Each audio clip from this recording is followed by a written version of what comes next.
Teka muna mga kapatid, magnilay muna tayo.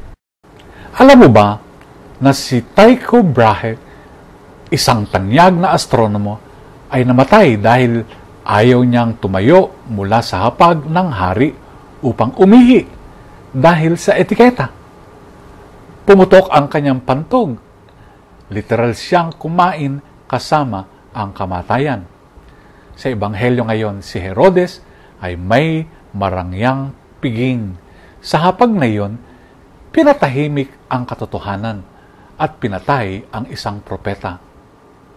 Si Juan Bautista ay namatay hindi dahil sa krimen, kundi dahil sa katotohanan, dahil tinuligsan niya ang kasalanan ng mga makapangyarihan.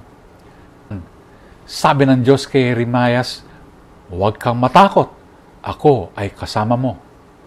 Nanindigan si Juan kahit na ang katotohanan ay naging mitsa ng kanyang buhay. Tulad ni Brahe, natakot si Herodes mapahiya. Ngunit si Juan, Diyos lamang ang kinatatakutan. Sa mundong inuuna ang ginhawa at palakpak, paalala ang pagpapakasakit ni San Juan Bautista. Huwag patahimikin ang katotohanan. Tayo ay tinatawag upang maging tinig ng Diyos, kahit ito ay maging mapanganib.